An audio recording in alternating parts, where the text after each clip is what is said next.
পাওয়ার দিয়েছি। আমি এখন এই রিমোট দিয়ে এটাকে অন করব।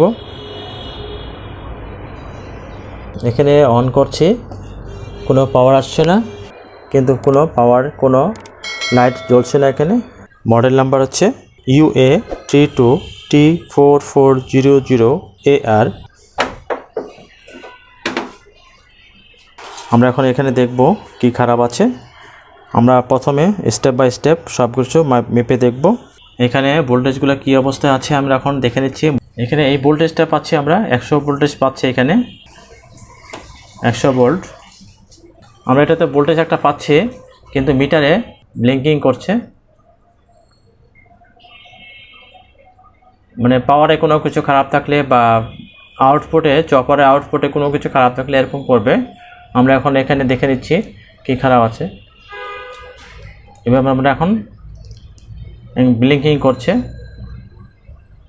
এবং বাড়তেছে এবং কমতেছে। এখানে ভোল্টেজটা এরকম বাড়ি মারছে,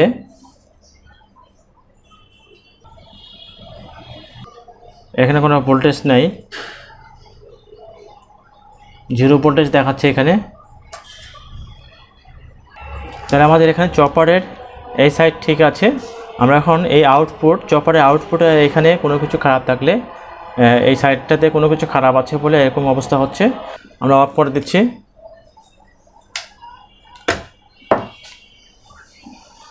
স্কেল দিয়েছি, ওমস স্কেল দিয়ে আমরা এখন ডায়োডগুলো একটু মেপে দেখব। আমরা দেখাবো যে কোনো কিছু শর্ট আছে কিনা, শর্টটা খুঁজে বের করব। এটা ঠিক আছে, ডায়োড ঠিক আছে, এটাও এই ডায়োডও ঠিক আছে। এই ডায়োডটা শর্ট দেখাচ্ছে, এটাও শর্ট দেখাচ্ছে। আমি ঘুরাই দিচ্ছি, এটাও শর্ট দেখাচ্ছে।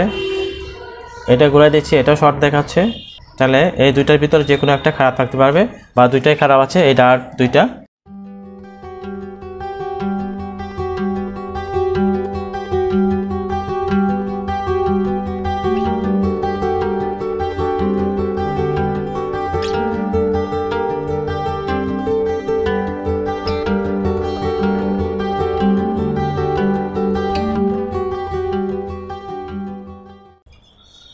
এখানে একটা লক আছে, এই লকটাকে চাপ দিতে হবে, তাহলে এটা খুলে যাবে। বা এখন উপর দিকে চাপ দিলে এই যে খুলে গেল। আমরা এখন এদিকে চাপ দিলাম, এই খুলে গেল।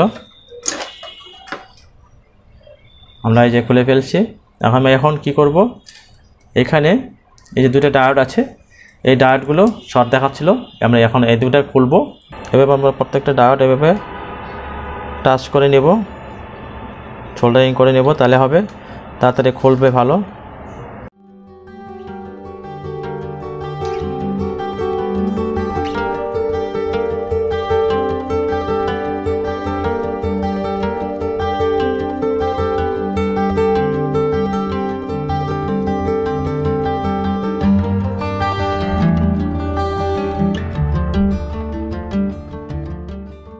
এই আবার দুইটা ডায়োড খুলছি, এই দুইটা ডায়োডটা আমরা এখন মেপে নিব।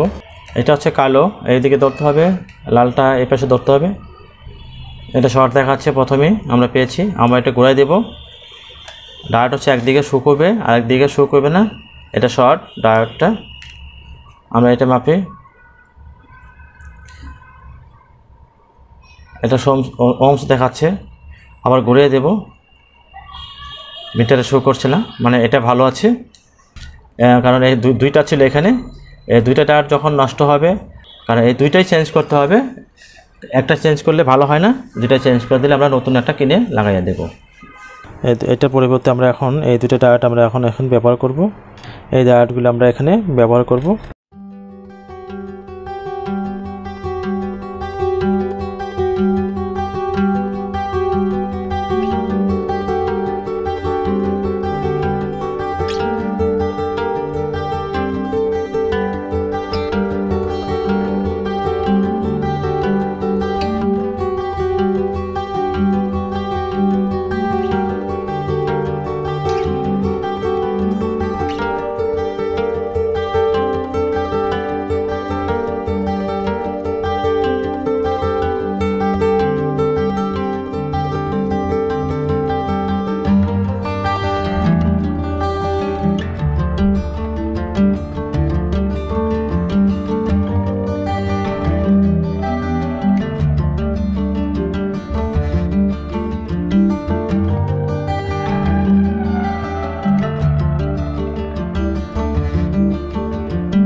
স্ট্যান্ড বাই লাইট জ্বলছে এবং এলইডি লাইটও জ্বলে গেছে এখানে।